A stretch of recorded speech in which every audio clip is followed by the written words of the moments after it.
Hey, all you catwalkers, welcome to another episode of The Catwalk. I am your host, Jay Whitlow, missional entrepreneur and storyteller. For the last 20 years, I have placed myself in spaces where I've launched an international water project in Africa, served locally in Midland as a missions pastor, and helped my family grow their business in the oil and gas industry. Today, I find myself sitting behind this mic, experiencing conversations with people locally and around the state, hearing stories that matter. Here is tonight's episode. From the PCC studios in Midland, it's The Catwalk, presented by Performance Chemical. Conversations connecting with industry executives, community leaders, nonprofit organizations, and social entrepreneurs. Well, I want to welcome tonight our guest. This is Scott Layh. Welcome to The Catwalk, Scott. Thanks for having me. I'm glad to be here. So glad that you're here. Our viewers, our listeners may not know everything there is to know about Scott Layh. So this is your moment. Tell us everything we need to know. Well, I'm currently a criminal defense attorney. I've been I grew up in Odessa, and then my wife and I moved to Midland about 5 years ago with our kiddos. It was a journey to get there. She and I both graduated from Permian, class of '93. We just had our 30-year anniversary reunion. Just had that last weekend, actually. So it was a little bit of a during the loss of during the Aggie loss. Yeah. I still had to put on my A&M shirt and kind of gear up and put a smile on my face and go to the reunion. So and didn't Permian lost too, didn't they? Permian lost so as it was well. A horrible weekend, yeah, right? It was a rough football weekend for my alma maters, that's for sure. Okay. Yeah. So, but it was still a good time. Kind of catch up with quite a few. I think probably had about 50 to 60 people there. So it was pretty good turnout. But Jen and I both went to A&M. I graduated in '97. Then we lived in San Antonio for about 11 years. Went to law school there and then practiced law there for quite a while. Moved to Odessa to work for the district attorney's office. Was a prosecutor for a long time. Became the county attorney and then county court at law judge. And then about 5 years ago, I left the bench and became a criminal defense attorney and moved to Midland. And so that's kind of how we got there. Now tell me about your kids. Okay. So I have three kiddos. My oldest is a sophomore at A&M. He's in the Corps.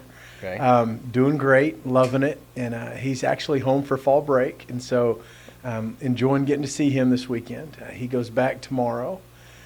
He's here with a good friend, Paul McMillan. They drove back together. Mm-hmm. They're both in the Corps. Both are graduates of Midland Classical Academy, and that's what brought us, or what took us to Midland from Odessa. Right. When they started driving, it was time to get out of Ector County and move to Midland County because I didn't want them on the highways. Yeah. Good call. It's dangerous enough with me on the roads. We don't need them out there. Yeah. And then my middle child is Reagan, and he's in the Naval Academy. He just started. Went through plebe summer this year and just finished his first round of tests last week. Right. And so he's doing well up in Annapolis, Maryland. It's rough. It's hard. Have you guys been up to see him? We have not. Well, we went to see him right when plebe summer finished. So at the end of August. Yeah. Kind of spent about 4 days with him. And then that was plebe summer is supposed to be just brutal. We don't have any contact, any communication. Mm-hmm. And he's going through basically officer training and boot camp all in one, right? With a little bit of head games mixed in as well. And so he made it through that and has made it through the first 6 weeks of school and is doing well. And Annapolis is a pretty cool place. Yeah, so I bet, it's a neat place to visit. Good food and beautiful weather usually, and there's water. We don't have that out here. There's so a lot it's of water neat. up there, yeah. So that's exciting. And then we have a junior still at Midland Classical Academy. Okay. That's our little girl. It's Callie. And she's our baby, and her plan is to probably be up in College Station in a couple of years. I expect her to go to A&M as well. So you'll get two Aggies. That's right. Out of this, and it keeps me able to go to games. Oh, I'm every sure. now and Yeah. Now you said, Scott, a couple things in your opening there that I want to touch on. One is you left the bench. Yes, sir. So what? Because all I've got is TV law. Right. And I'm assuming. Chris, you're a big LA Law fan, right? So I'm assuming Law and Order. Law and Order. Okay, yeah. I'm assuming that it's not quite the same, right? It's not. It's actually fairly similar in the regard that probably your closest thing to reality TV would be a courtroom drama, the courtroom So like actual Boston trials. Legal.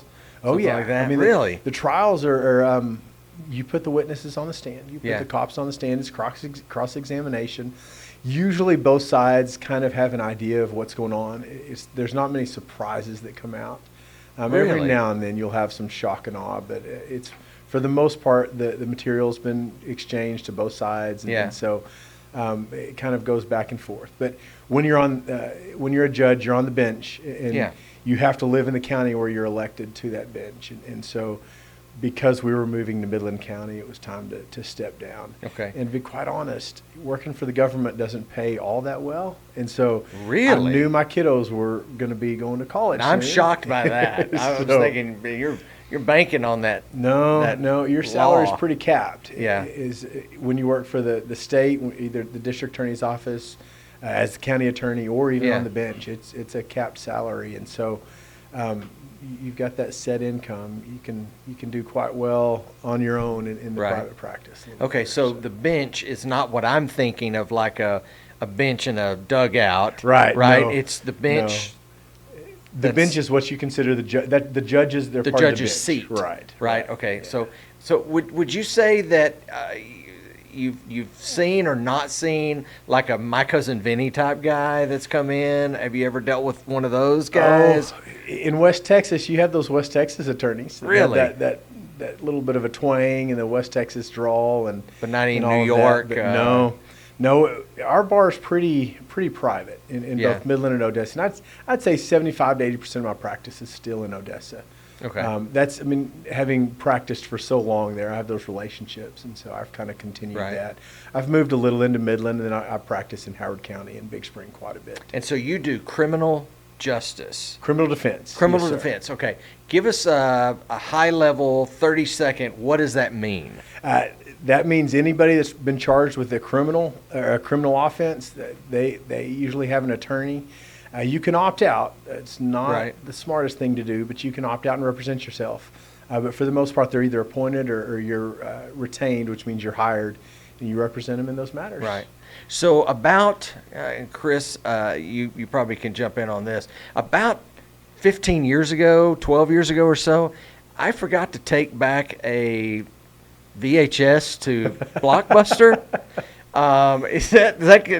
Can you get that taken care of for me? I think you're probably good. The statute of limitations has run okay, about good. 10, I was worried about that. At least 10 years, maybe 13 years ago. I don't think they go chasing after you for a VHS tape. I think just give you the credit. I know it was probably a Be Kind Rewind day, and I forgot to do that, but I was like, when I looked at having you on, I was like, I'm going to ask him if he can take care of that for me, because I'm a little worried. They're out of business, you're pretty good. Okay, I'm good on that. Okay. Now, you went to law school down in San Antonio? I did, St. Mary's University. Was that part University. of UT? No, it's St. Mary's, a small college down in San Antonio.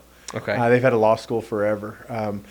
One interesting thing to note about St. Mary's is General Dwight D. Eisenhower was their football coach at one point. Really? Yeah. He was a football coach? He was. Did not know that. Okay. Was he a good football coach?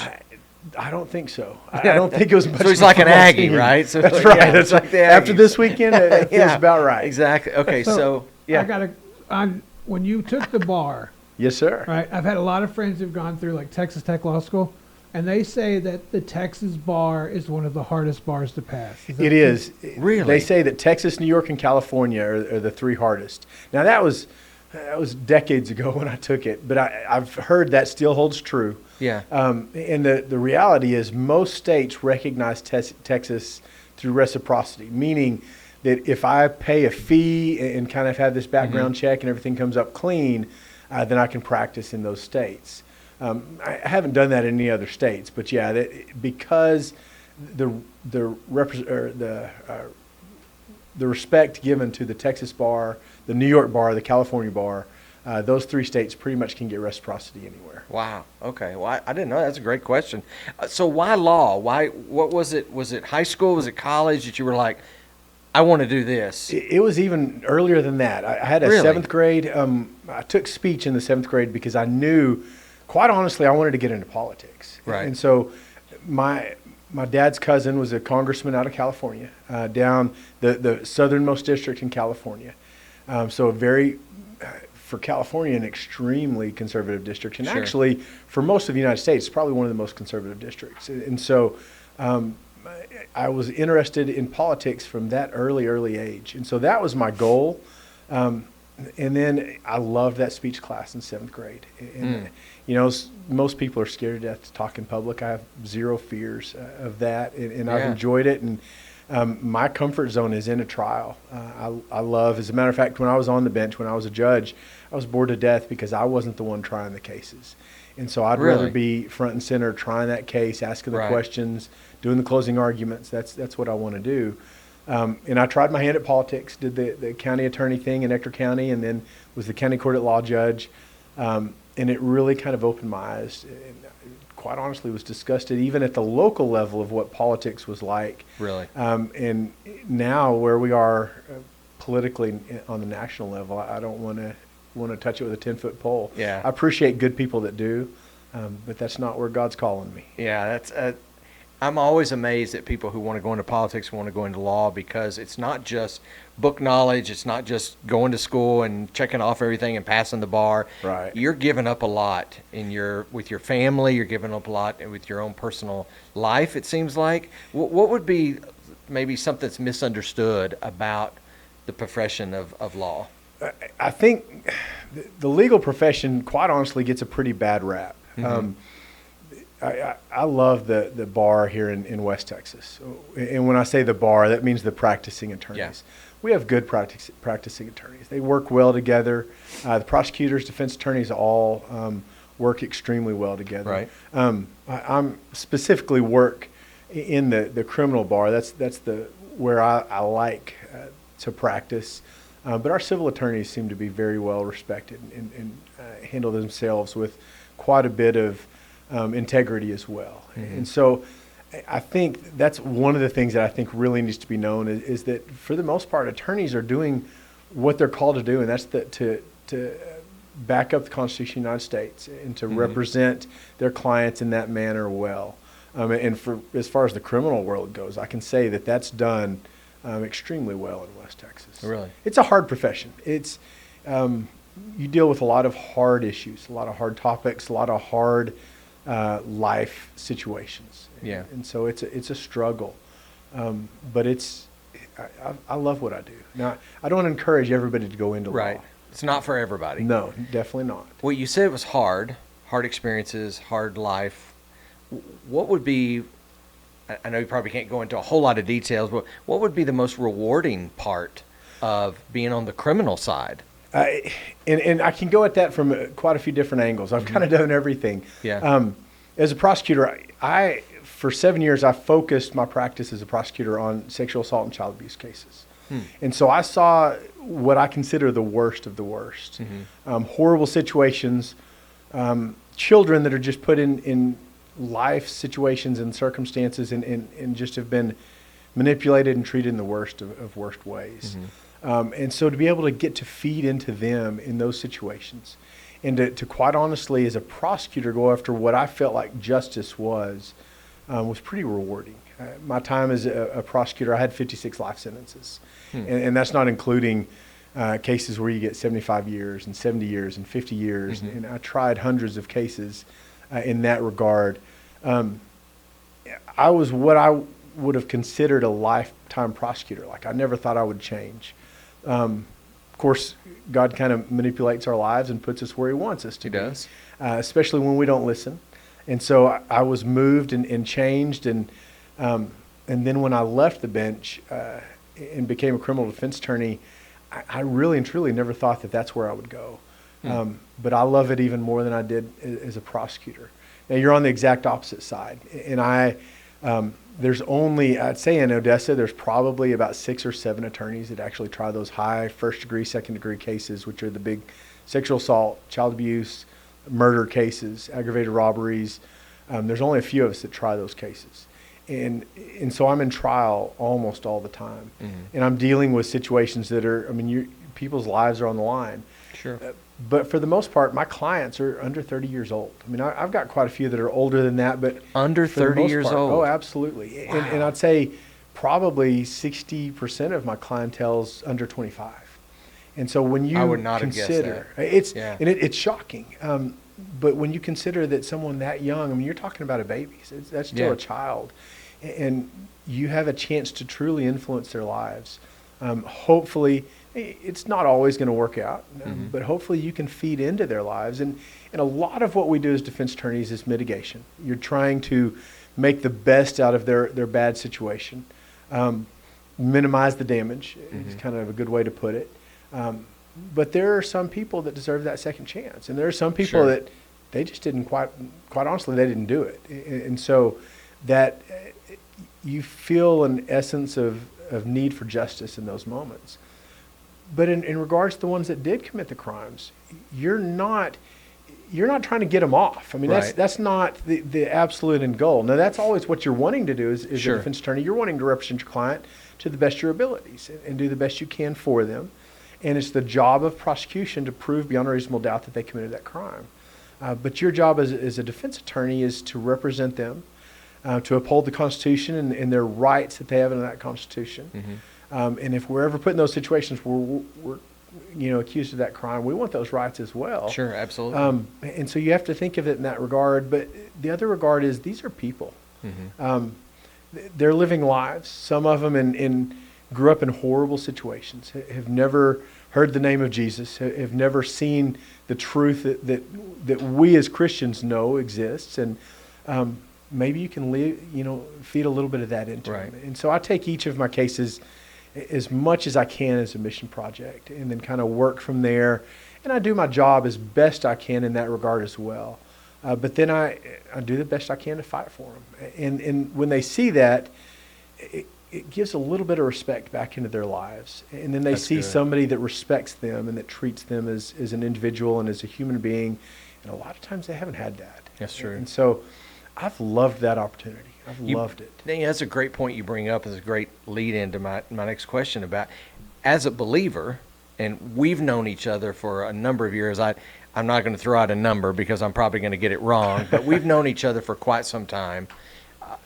How do you balance what your job is to what your faith is? Or do you ever bring faith into your job? Are you allowed to do that?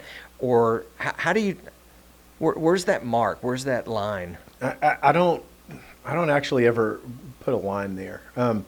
So my commitment, first and foremost, is always to Jesus Christ and to furthering His kingdom, and that's the one thing in my life that's the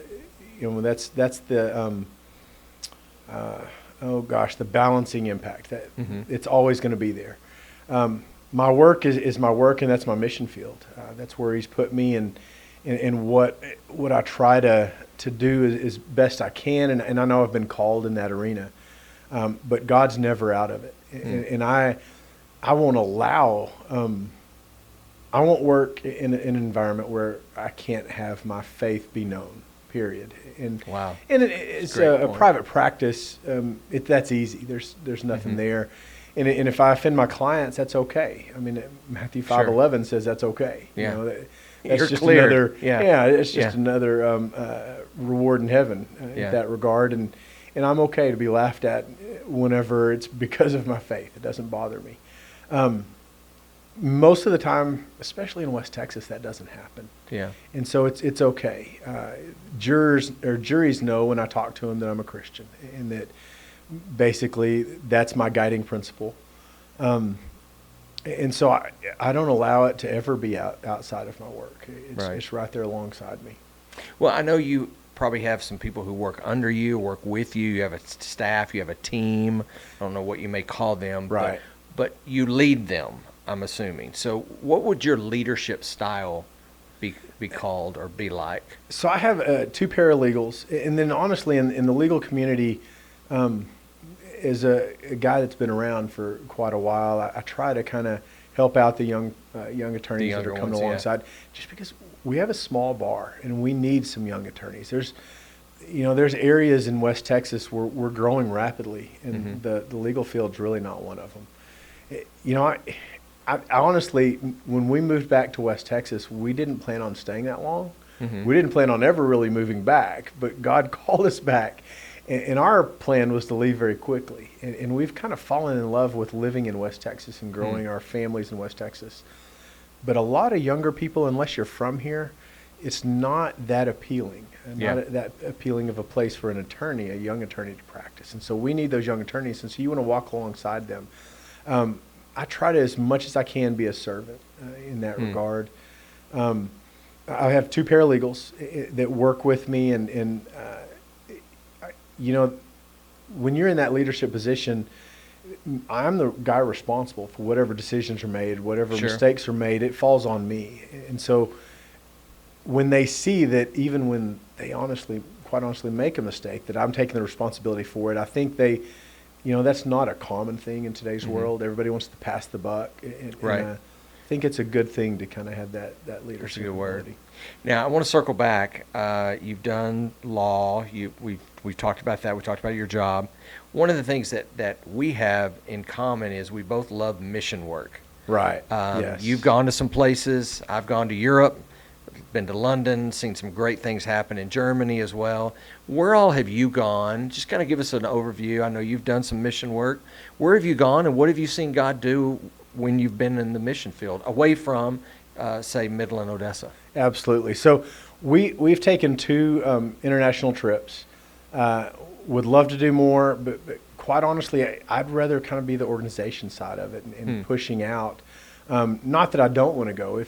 And I'll talk about where I would love to end up at some point. But my wife and I had the great opportunity to go with China Aid to Hong Kong when they did it was kind of a week-long retreat with underground Chinese pastors. We went with Bob Fu and Chad Bullard, and we taught it about family and marriage. And it was a wonderful opportunity. Absolutely loved everything about it. There's great stories in that regard. And then we did a family mission trip to Toronto and did a sports camp. And our kiddos went with us. And that was one of the best weeks of my life, actually. It was incredible. Really? Yeah. Doing the sports camp? Oh, yeah. Well, just being there with your kids and letting them see you serve and then letting them serve. Right. And love on the other kids. And Toronto is to say it's a melting pot probably is not a good enough description. Really? You've got every nationality from everywhere in the world. In Toronto? Oh, yeah. Wow. It's incredible. And so we had, in sports is a big deal all over the world. Yeah. And so whenever something says sports on it, they take their kids and they don't care that it has that Christian label on it. And so we had Hindu, Muslim, Sikh.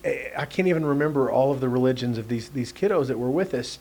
And they had several Bible classes, including, and then as well as the sports classes that they had during those days.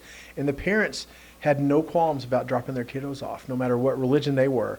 And then as they were coming and picking up their kiddos, we would spend time talking to the parents as much as we could and just more loving on them than anything else. And so how long ago was that so trip? Neat. Oh, gosh, probably 5 or 6 years ago. Real. So, yeah. Pretty incredible trip. That's crazy. Now, you mentioned playing sports, Right. doing some stuff. If I'm not mistaken, you had an injury a couple of years ago, right? I did. Tell me about it. So I think you may be in the same boat of a famous athlete right now, right? I feel Aaron Rodgers' pain. Okay, I tore my Achilles. Now, I wasn't an NFL quarterback on the field in New York. Right, in on the fourth play of the game. On the fourth play, I was playing knockout with fourth graders at Midland Classical Academy. Fifth graders. Yeah, playing knockout. Yep. Okay. One of them jumped on my back and and it went. I heard a pop and felt like I got hit by a bat, and then my foot felt like it was in the hole, and so it was gone. It was completely gone. I remember that you used to run around the campus at MCA and around town with that little cart. Yep, I had a scooter for about 3 cart. months. Yeah, and then when Aaron Rodgers tore his, I was like, wait a minute. Scott and Aaron Rodgers have something in common together. Yep. So yeah. So I want to take just a moment to ask a couple questions. Sure. Since we got a little bit of time here, so let's do this. I'm gonna let you ask questions first. My questions are always off the wall. They're crazy. We don't know what's gonna happen. So, Chris, you jump in and answer any of these. Before we do that, can I bring up one more in mission field that we've worked in? We haven't gone, but we've worked with Elam Ministries, and the only reason I wanted to bring that up is because of where Israel is right now. Yeah. And so Elam Ministries is they minister to the church in Iran and Afghanistan, which is the fastest growing church in the world. Yeah. It's amazing. We have fallen in love with Middle Eastern people. They have basically these base camps in Turkey, Right. where they bring in and they teach these pastors from Iran who take their vacations to come and spend their time in Turkey to learn how to lead their churches in Iran. Okay, yeah. And so, we wouldn't be accepted well in Iran teaching, but we are teaching the people that would be and that can do it. But they're putting their lives on the line. Yeah. But that's just to kind of where we are in the world today. I wanted to I'm so glad you mention brought that Elon up. Ministries. Yeah. It's probably my favorite mission ministry in the world. Is it something that you love could it. give me some contact information? We could put it in the show notes? Or Oh, is that- absolutely, I So can. people can take a look at that Absolutely. and see what's available and how they can support, pray for, and give. Definitely. So I appreciate you bringing that up. Yeah. All right, grab one Sorry of about these. that. No, grab one of those. Let's see what we got in here. Okay. This is our law guy who's going to answer some of these questions.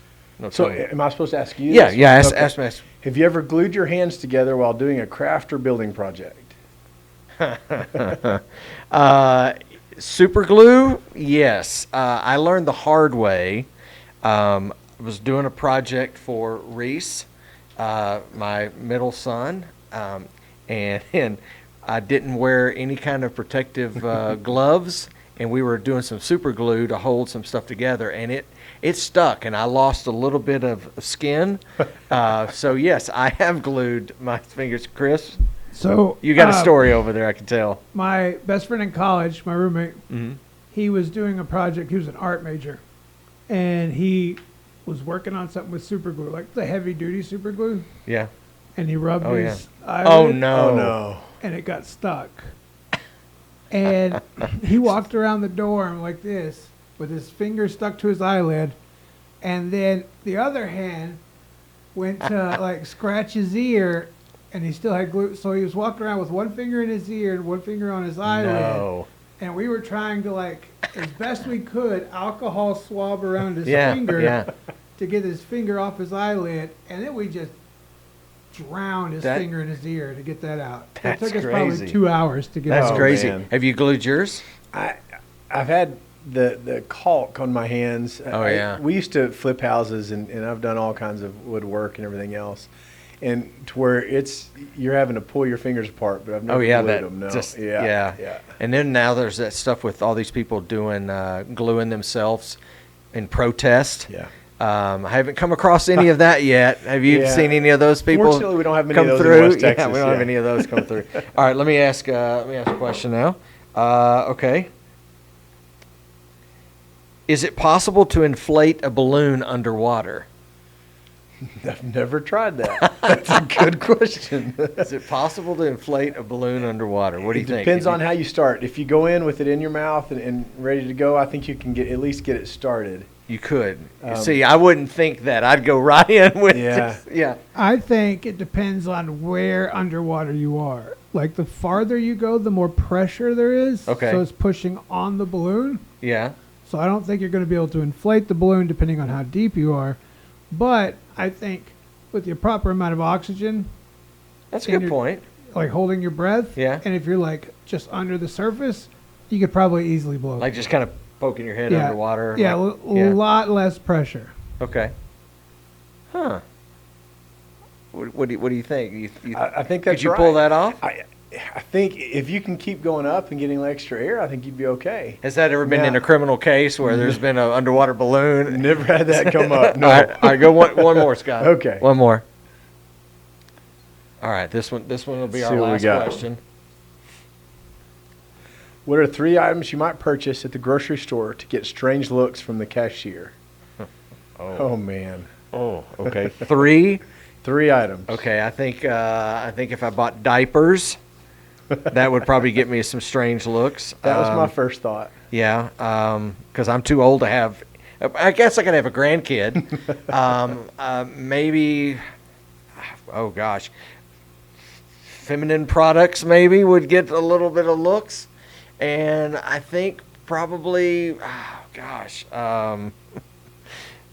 Chris, how about let's throw it over to you. What would be 1 or 2 of your items? A shovel, duck rope, a duct tape and rope.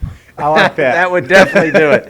That fits in my practice. Now, have you seen that show up at your place? I have not, but there was a famous case in Lubbock where he went to Home Depot and bought basically those items, and it was. Did he look like him? No, was it the hitman that got the doctor or whatever it was? No, that's another. Lubbock's had a couple of famous. Oh, Lubbock has wow. some wild cases. But no, this one he killed a woman, and he went and got the. It was a shovel. I can't remember all the items, but duct tape. There were several items that he purchased. And then he went and purchased. You're knowing way too much about this. Yeah. That scares me. I worked in news in Lubbock for years. Oh, that's true. And there was a 48 Hours episode about it. I mean, it was big time. Oh, it was on It 48 big time. Hours? Yeah, 48 Hours and Dateline have done Have stories done some stuff on it. Right. like crimes that have happened. Wow. Multiple that have Okay, happened. what 3 things would get you? So my thoughts were kind of where you were, the feminine products thing. Of course, I thought at my age, buying a package of condoms would have gotten some really That funny probably would have looks. gotten it, yeah. And then That would have got me at any age. yeah, People were like, no, could've- no. I've never had the guts to do. Oh, it. yeah, I Just haven't didn't- either. In the No, feminine no way. products, Yeah. it's still, even if Jen asks, Yeah. it doesn't happen. I don't care if she's sick, Yeah. throwing up. I'm not doing it. I'm not going there. And there's a fruit from China, and we have it in our grocery stores. And I can't think of the name fruit? of it. It's king fruit is one of the nicknames they have for it. But if you open it up, most people when they smell it will almost automatically vomit. It has Really? the It's worst, just one of that- the worst smells in the world. Yeah, Oh, there's- you're talking about durian. That's it. That's Yeah. Oh, and we So sell it here? It's like Yeah. a split. Most people will think it smells like death, but there are a few people who smell it that'll smell it sweet to them. Man, I've never heard That's that. weird. I don't Yeah, want to be and around we haven't anybody opened it. like that. So we had a kind of a gag gift when Jen, for Jen, I can't even remember what the reason. I think it was one of her Yeah. birthday parties. And we had some of our friends from China Aid that brought durian fruit. And That is a good gift. So it didn't get opened up. They said, be careful. Do not open this in your house. Yeah.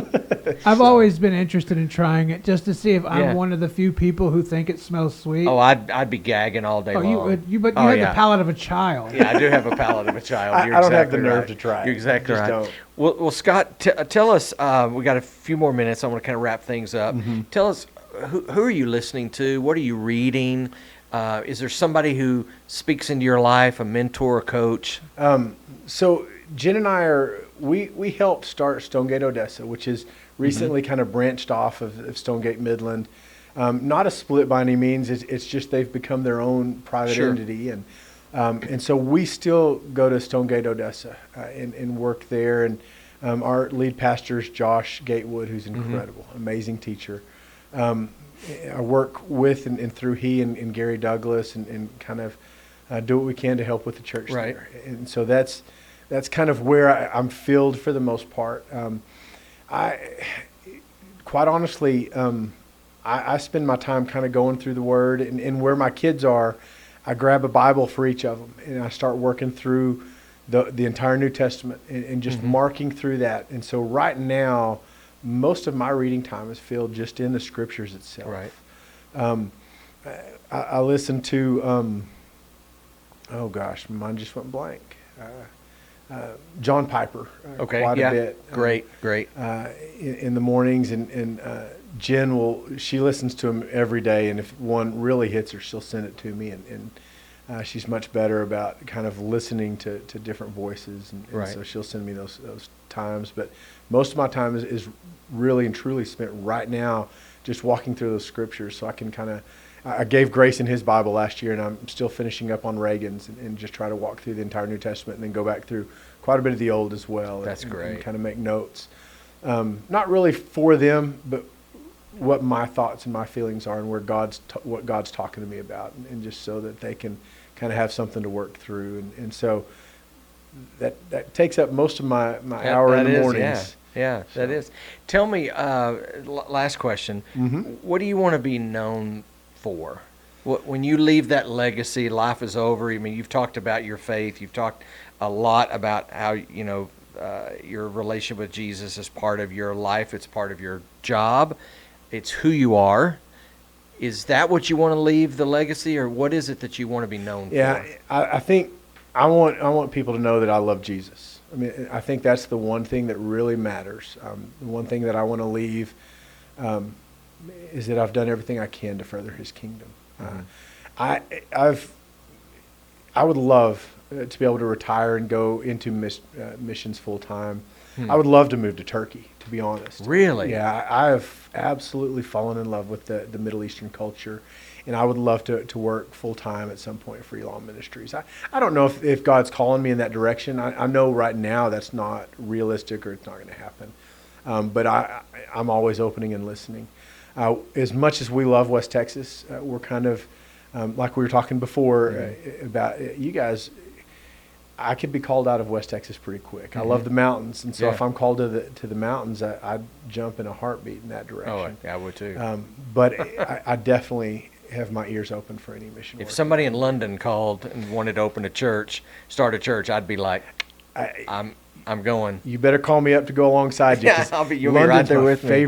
Favorite place we've visited. I love it. Yeah, we fell in love when we were there. Yeah, we when I was doing local mission work, we had supported some churches there, and just I still keep in contact with those guys over there at the Cafe Church, and it's just really that's kind of where my heart is. People have said that, like, "Are you going to go there when you retire?" And I'm like, "Well, I don't know about retire. I don't see myself ever retiring, but yeah, I mean, Krista's got a couple more months, and she graduates in May of 24, and who knows what's going to happen after that. So I'm kind of open. I'm like you. I'm just listening wherever God wants us to go. I'm kind of under the impression that there's not an age that God can't use you. I mean, I can be used in my 40s. I can be used in my 70s. Doesn't matter. I just want to be open and listen. Last question. I know I said last question a while ago. All right. Favorite verse. Favorite scripture verse. Romans 12:2. I do not want to be conformed by this world, but I want to be able to transform the renewing of my heart and my mind by His perfect and pleasing will. That's a great word. Scott, it's been great to see you. We need to do this more often. I love it. Catch back up, because it's been a while since we've had a time to chat, but I appreciate that. I appreciate your wife, Jen, was my son's 6th grade teacher at MCA. Yeah. I think I still need to talk to her about one of his grades back in the day, so maybe I'll hit her up on that. But appreciate all you've done for Midland Classical. I know you've been very involved there and praying for your kids. It's really good to see you, so thank you for your time. Appreciate it. Any last words? Nope, I'm good. All right, thank you. Thank you. Hey, Catwalkers, I want to let you know that last Thursday we were a part of a great ministry organization called 311. They hosted their C4K. It's their concert for kids. It was a great night of raising money, benefiting the 311 as they do great work here in Midland. Right now I want you to take a look at some of the interviews that I did with some of the celebrities.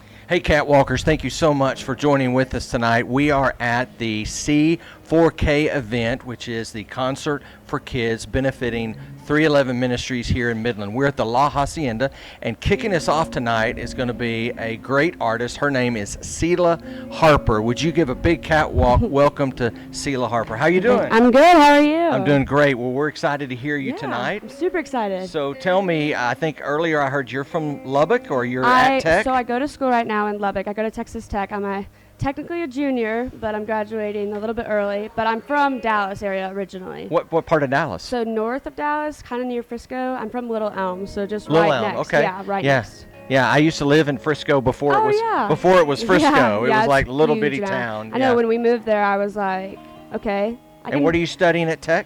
So public relations. So I don't know if I'm going to use it because I'm really, really passionate about music and I love music, but I figured I could do something with public relations for music. So we'll see. Well, how did you get into music? Honestly, it's a funny story. So my dad had a Groupon when we first got to Little Elm. They wanted to put me in everything. They wanted to do sports and whatever, but I'm not really that type of person. I love to watch them, but I don't like to play them.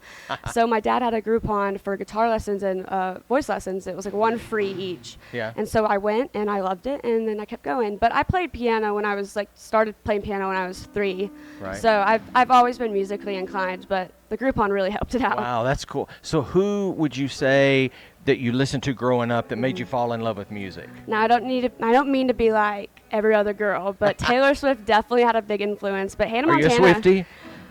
Kind of. But Kind of, yeah. Hannah Montana, Miley Cyrus, when she was still Hannah Montana. Right. I watched her show and Yeah. I was like, I want to be like that. Like, that's so cool. That But is Taylor cool. Swift. And then a lot of Miranda Lambert. My mom and I, we would jam out to old Miranda Lambert songs. So definitely those 3. And then now it's definitely Kat Hasty. She's so cool. Yeah. She's so cool. And then Caitlin Butts is a big influence too. Yeah. Okay, cool. So what would you say is your favorite song to perform live? Like, what are you excited about singing tonight? Oh, I'm trying to think of it. It's Kitty Wells.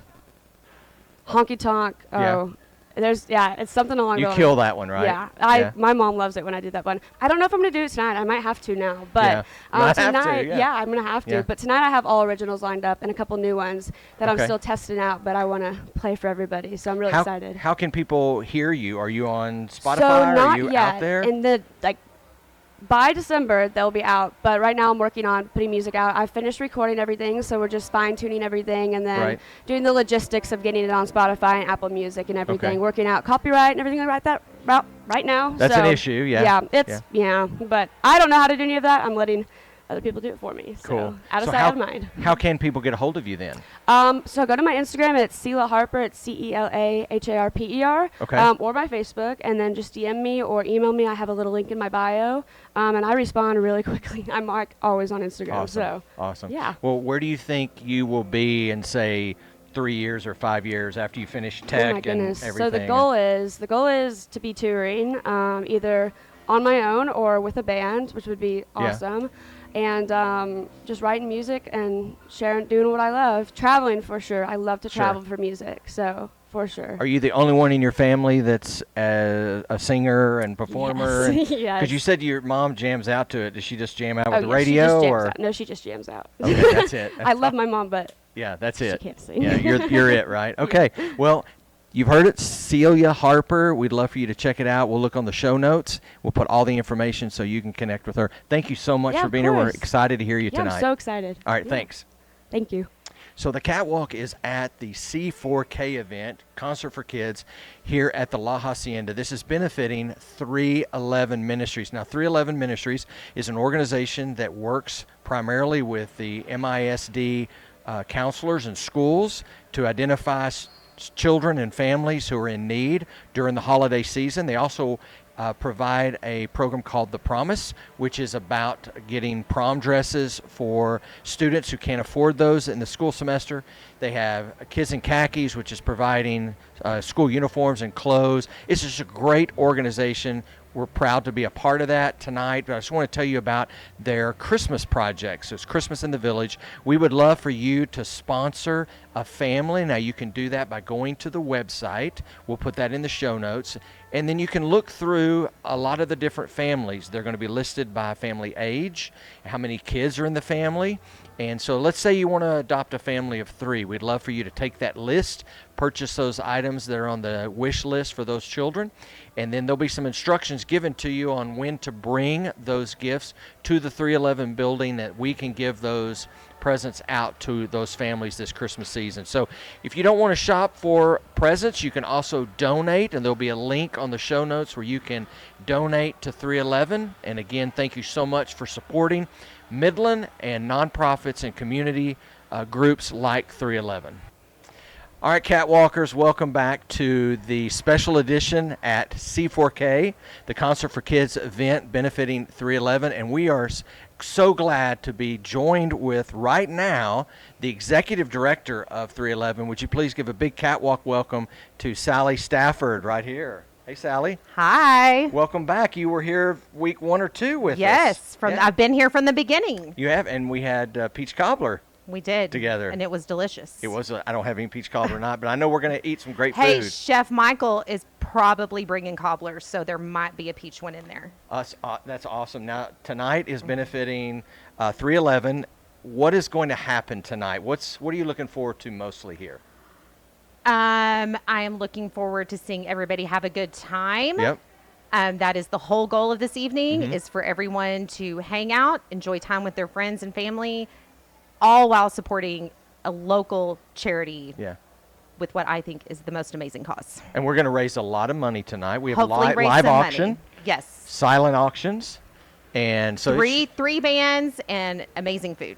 who are you most excited to hear tonight? We have Treaty Oak Revival, Cele Harper, and the Stateline Band. Don't make me pick, Jay. You got to pick one, or Oh, gosh. two, or three. Can I say all three? You can say all I've three. heard yeah. them all three before. I love them all equally. Can't Yeah. wait. I've never heard Cele, so I'm excited about that. So tell us real briefly, what is your role? What exactly does an executive director do for an organization like 311? So it depends on the organization, but here at 311, we're pretty small. We are only local. So myself and our programs director, Emily Ramirez, kind of do every single thing you can think of. Help raise money, run the programs, contact our counselors and liaisons that give us referrals, stay in close contact with them, manage the property, manage the facility. You name it, we do it. So we talked earlier, and we interviewed Sarah, the board president, and we talked about how people can volunteer with 311, but they can also, for Christmas, sponsor a family. Absolutely. Or they can donate. So Yes. what's the best way for somebody to connect with 311 to adopt a family? So I am always available. All my information is on our website, 311ministries.org. If anyone has any specific questions, but here in the next week or two, we will have a adopt a child button on our website that will take you to a separate website where you can filter the families based on the number of children. So if you want to sponsor a family that has one child, you can pick a one-child family.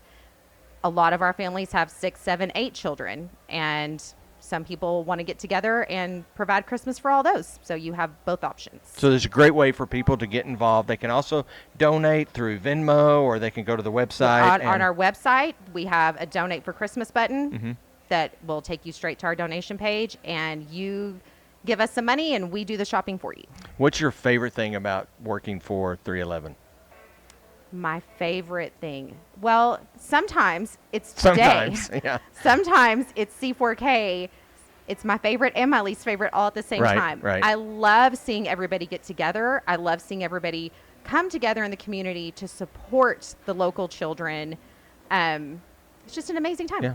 Well, I want to say thank you for what you do for our community, what you do for 311. I am a board member and have been with 311 for quite some time, even before you came on. Right. I was volunteering. You predate me, Jay. That's right. I'm the old one here. But we're so excited for what you do. I'm grateful for this. This is a reflection of you and your leadership. And if you want to donate, you want to sponsor a family, make sure you go to 311ministries.org Yes. and do that. Thank you so much. One of the things that's going to happen tonight is there is a concert. And we're joined right now by the lead singer of the band, the Stateline Band, who is going to be performing tonight. This is Jody Dominguez. Welcome, Jody. Jay, thanks very much. Thanks for having me. How's it man. going? Oh, it's great. Hey, Great. we're excited about hearing you guys tonight. I've heard you once. Yes, sir. So what are you excited about? Well, Tonight. first off, I love coming to this event. Y'all put on such a great fundraiser here, and we've always been blessed to be a part of it as much as we could. And just thank y'all so much for having us back. Last year was great, and looking forward to this year. And Yeah. we're going to hang out and have some fun. So how long have you been doing this? It's going on about 7, 8 years now. Yeah. And we've had some pretty good success. 4 or 5 top 20 songs on Texas radio, and going out to Nashville in a couple of weeks for nominated for some award out there at the Grand Ole Opry. So I'm not sure what to expect on that, but our last stop before we go out there is here. Okay, great. So who would you say when you were younger that you listened to, maybe saw, that made you fall in love with George music? Strait. George Strait, That's 100%. hands down. Yeah, and now I'm working with get to play with a couple of his guys. And they come Really? and sit in with our band. Yeah, we was with with his keyboard player last weekend down in Austin. So that's awesome. We do a little George Strait tribute down there in Austin. Yeah. And Benny MacArthur comes out. That's George's guitar player, and John Michael Whitby, he's the keyboard player. Right. For So Ace would he and Hope be Band. probably your biggest influence? Absolutely, yeah. Yeah. I listen to everybody else says, Merle Haggard and George Jones, Yeah. but growing up in the '80s, George was the king. He was still the king. king. He still is the king. Yeah, that's right. Out of all the places that you've toured and played, what's been your favorite place? Like maybe the venue. The one that surprised me the most was Cowboy Stadium, AT&T Really? Stadium. Yeah, being on the field there and seeing my head up on that screen. That big giant screen. Yeah, it's pretty crazy. But each venue has its own kind of personality. I love the Broken Spoke in Austin. Copeland Dance Hall in Copeland, a lot of the old school dance halls. And then this place is just crazy. It's got Hacienda. great acoustics in here. Oh, it does. So, It really does. yeah. So So how can someone, if they've never heard you guys, what's the best way to find you, to locate, to connect with you? pretty much the website. It's thestatelineBand.com, Instagram and Facebook, the Stateline Band, Spotify, Amazon, iTunes. I forget what all music platforms are out there, but anything digital. I wish we could still print CDs because I'm that old. Yeah, I remember buying CDs, but cassettes. You can't. Yeah, cassettes too. Yeah.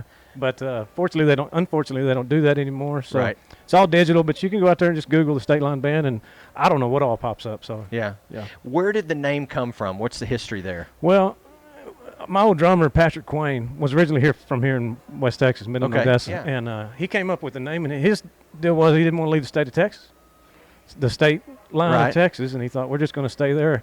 And just recently, we stepped outside and went to Hobbs, New Mexico, with Rick Trevino. Yeah. A few weeks ago. So that was the first time getting out of the state of Texas. So Wow. might have to change the name now. I don't know.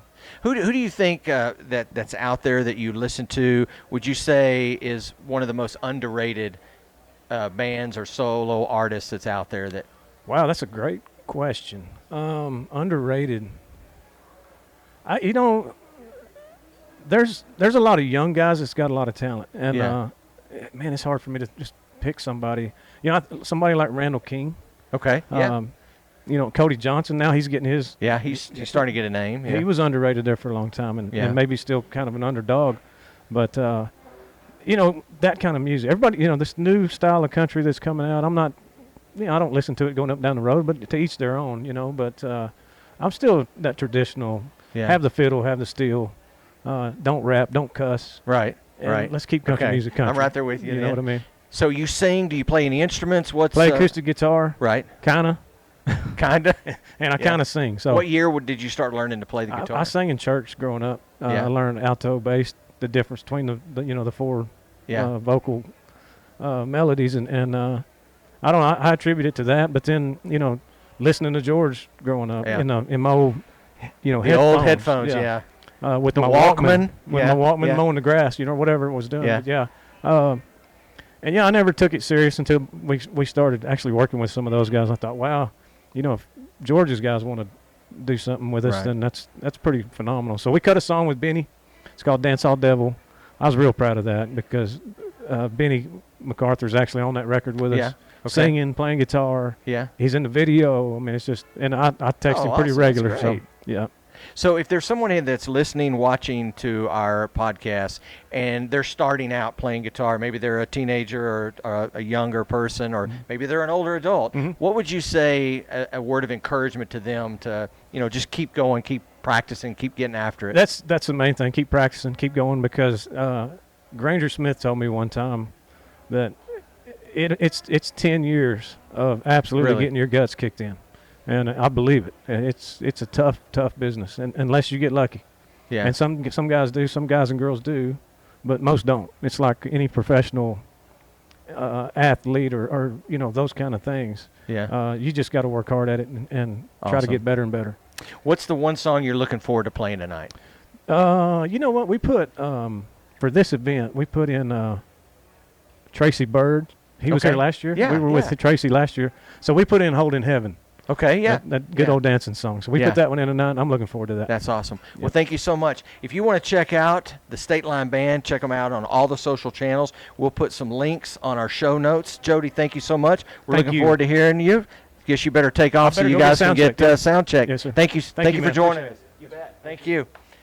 Hey, Catwalkers, again, we are here tonight at the C4K, the Concert for Kids event at La Hacienda, benefiting 311 Ministries. Now, we've already talked about how you can get involved in the Christmas project, but I wanted you to hear a little bit from the board president of 311. So would you please give a big catwalk welcome to Sarah Collins. How you doing, Sarah? I'm good. How are you, Jay? I'm doing great. I'm looking forward to tonight. It looks great. It's going to be fun. Looks fabulous. A lot of volunteers put this together? Yes, we had 20 or so come out over the last couple of days, getting everything ready to go for everybody tonight. So we're excited. What are you excited most about tonight? Just raising money for kids and making sure that they have all the Christmas magic that they could ever want.